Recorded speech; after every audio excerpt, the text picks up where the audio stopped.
మనకు middle east చాలా దూరంగా ఉంటుంది. అక్కడ జరుగుతున్న యుద్ధ వార్తలు చూస్తే మనకు అది ఒక ఫారెన్ పొలిటికల్ ఇష్యూలా అనిపిస్తుంది.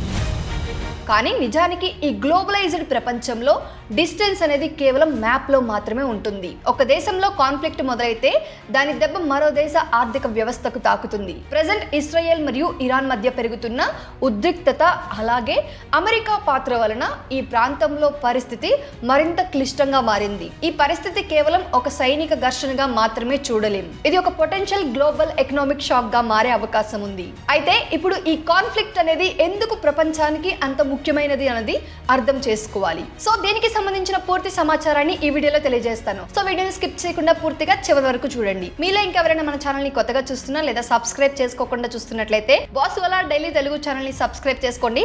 బెల్ ఐకాన్ ప్రెస్ చేయడం అస్సలు మర్చిపోకండి. ఇక ఏమాత్రం ఆలస్యం చేయకుండా టాపిక్ లోనికి వెళ్ళిపోదాం. హాయ్, హలో, నమస్తే, welcome to Bosswallah daily Telugu channel. నేను మీ శిరీష కందిలా.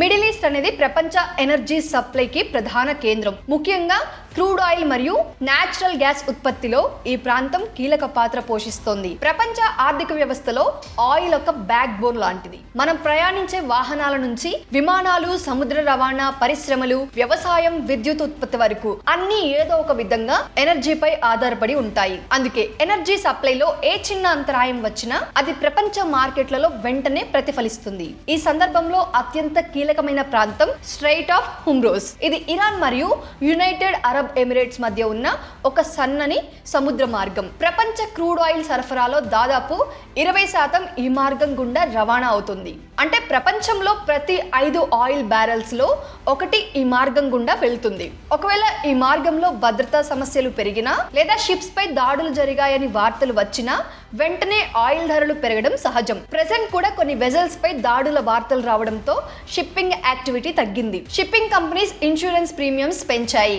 ఈ భయం ఒక్కటే ఆయిల్ మార్కెట్ లో సప్లై రిస్క్ ని పెంచింది. దీని ఫలితంగా బ్రెంట్ క్రూడ్ ధరలు కొన్ని రోజుల్లోనే గణనీయంగా పెరిగాయి. కాన్ఫ్లిక్ట్ ప్రారంభమైన తర్వాత దాదాపు 15% వరకు పెరుగుదల నమోదైంది. బ్యారెల్ ధర $80 దాటింది. ఇప్పుడు ఎనలిస్ట్ చెప్తుంది ఏంటంటే ఒకవేళ ఈ కాన్ఫ్లిక్ట్ ఎక్కువ కాలం కొనసాగితే ఆయిల్ ధరలు $90 నుంచి $100 వరకు వెళ్లే అవకాశం ఉంది. మార్కెట్ లాజిక్ చాలా సింపుల్. సప్లైలో అన్సర్టెనిటీ పెరిగితే ప్రైస్ పెరుగుతుంది. డిమాండ్ పెద్దగా మారకపోయినా సప్లై రిస్క్ ఉన్నప్పుడే ధరలు పెరుగుతాయి.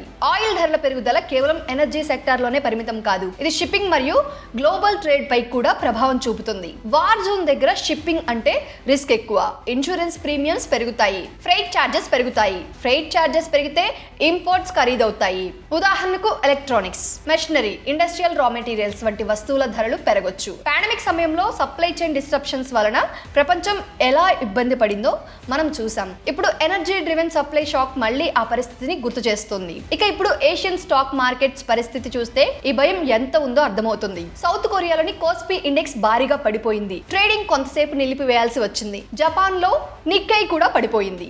హాంకాంగ్ మరియు షాంఘై మార్కెట్లు కూడా నష్టాలు నమోదు చేశాయి. ఏషియన్ దేశాలు ఎక్కువగా ఎనర్జీ ఇంపోర్ట్స్ పై ఆధారపడినవే. ఆయిల్ ధరలు పెరిగితే వారి మ్యానుఫ్యాక్చరింగ్ కాస్ట్ పెరుగుతుంది. మ్యానుఫ్యాక్చరింగ్ కాస్ట్ పెరిగితే ఎక్స్పోర్ట్స్ కాంపిటేటివ్నెస్ తగ్గుతుంది. అందుకే ఇన్వెస్టర్స్ అక్కడ కాషియస్ గా మారారు. యూరప్ మరియు యూకే లో కూడా ఇదే ఆందోళన కనిపిస్తుంది. ఎనర్జీ షాక్ ప్రొలాంగ్డ్ అయితే ఇన్ఫ్లేషన్ మళ్లీ పెరిగే అవకాశం ఉందని అక్కడి ఆర్థిక నిపుణులు హెచ్చరిస్తున్నారు. ఇంట్రెస్ట్ రేట్ కట్స్ పై ఉన్న ఆశలు తగ్గే అవకాశం ఉంది. సెంట్రల్ బ్యాంక్ ఇప్పటికే ఇన్ఫ్లేషన్ ని నియంత్రించడానికి ప్రయత్నిస్తున్నాయి.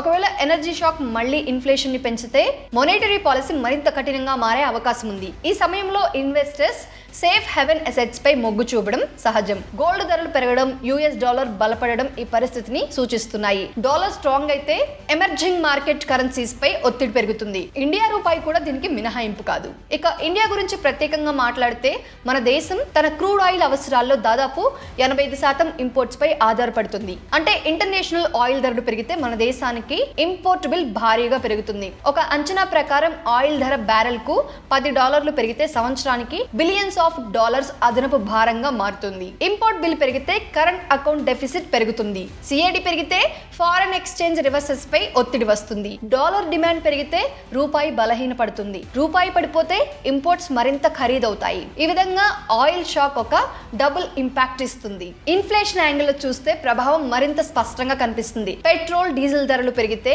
ట్రాన్స్పోర్టేషన్ కాస్ట్ పెరుగుతుంది. ట్రాన్స్పోర్టేషన్ కాస్ట్ పెరిగితే వెజిటేబుల్స్, ఫ్రూట్స్, గ్రోసరీస్ ధరలు పెరుగుతాయి. మ్యానుఫ్యాక్చరింగ్ మ్యానుఫ్యాక్చరింగ్ కాస్ట్ పెరిగితే కన్జ్యూమర్ గుడ్స్ ఖరీదవుతాయి. దీనినే economic second round inflation effect అంటారు.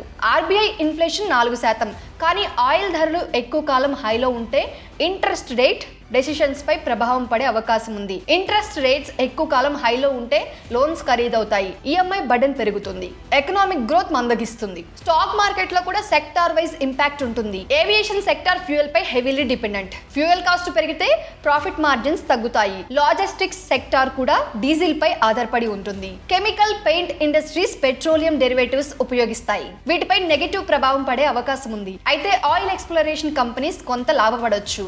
ఐటీ సెక్టార్స్ కి మిక్స్డ్ ఇంపాక్ట్ ఉంటుంది. డాలర్ స్ట్రాంగ్ అయితే రెవెన్యూ బెనిఫిట్ ఉంటుంది, కానీ గ్లోబల్ స్లో డౌన్ ఉంటే క్లయింట్ స్పెండింగ్ తగ్గే అవకాశం ఉంది. ఇక మరొక ముఖ్యమైన అంశం Gulf remittances. UAE, Saudi Arabia, Qatar లాంటి దేశాల్లో లక్షలాది భారతీయులు పనిచేస్తున్నారు. వారు ప్రతి సంవత్సరం ఇండియాకి భారీ మొత్తంలో రెమిటాన్సెస్ పంపిస్తున్నారు. ఒకవేళ ఈ ప్రాంతంలో ఇన్స్టెబిలిటీ ఎక్కువ కాలం కొనసాగితే అక్కడి కన్స్ట్రక్షన్, ఇన్ఫ్రాస్ట్రక్చర్ ప్రాజెక్ట్స్ స్లో అవ్వచ్చు. ఉద్యోగాలపై ప్రభావం పడితే రెమిటాన్స్ ఫ్లో తగ్గే అవకాశం ఉంది. ఇది ఇండియా ఫారెన్ ఎక్స్చేంజ్ రిజర్వ్స్ కి ఒక పెద్ద దెబ్బ అవుతుంది. వర్స్ట్ కేస్ సినారియోలో కాన్ఫ్లిక్ట్ రీజనల్ వార్ గా మారితే స్ట్రైట్ ఆఫ్ హుమ్రోజ్ పూర్తిగా బ్లాక్ అవ్వచ్చు. అలాంటి పరిస్థితుల్లో ఆయిల్ ధరలు $120 పైగా వెళ్లే అవకాశం ఉంది. గ్లోబల్ ఇన్ఫ్లేషన్ మళ్లీ పెరుగుతుంది. స్టాక్ మార్కెట్స్ లో భారీ పతనాలు నమోదయ్యే అవకాశం ఉంది. సెంట్రల్ బ్యాంక్స్ ఇంట్రెస్ట్ రేట్స్ పెంచాల్సి రావచ్చు. గ్లోబల్ రెసిషన్ రిస్క్ పెరుగుతుంది. 1970ల ఆయిల్ క్రిక్స్ పరిస్థితిని గుర్తు చేసే పరిస్థితి ఏర్పడవచ్చు.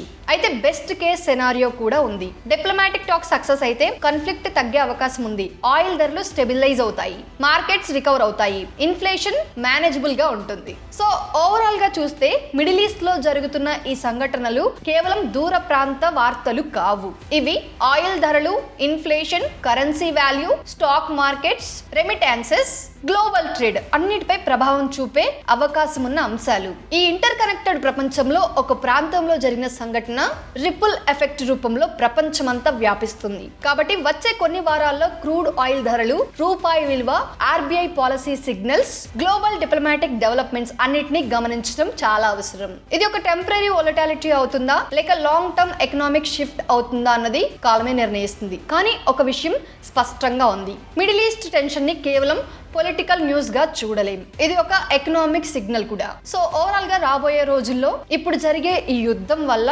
ఆయిల్ ధరలు పెరిగే అవకాశం ఉంది. స్టాక్ మార్కెట్ కి సంబంధించి ఎఫెక్ట్ అయ్యే అవకాశం ఉంది. అంతేకాదు చాలా వాటి మీద ఈ ఎఫెక్ట్ అనేది పడబోతుంది. సో చూద్దాం ఏం జరగబోతుంది ఎలా అనేది. సో అదండి, ఇది ఇవాల్టి మన అప్డేట్. ఇలాంటి మరొక సరికొత్త ఇంట్రెస్టింగ్ అప్డేట్ తో మళ్ళీ మీ ముందుకు వస్తాను. అప్పటి వరకు మన బాస్ వాలా డైలీ తెలుగు ఛానల్లో చాలా రకాల ఇన్ఫర్మేటివ్ అప్డేట్స్ ఉంటాయి.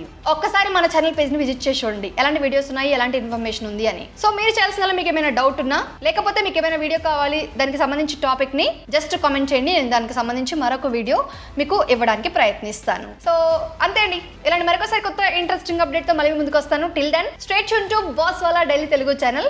Signing off, Shirisha Kandula. Brand partnerships and advertising enquiries కోసం brand@bosswala.com కి ఈమెయిల్ చేయండి లేదా 9108014192కి వాట్సాప్ చేయండి. Boss Wala.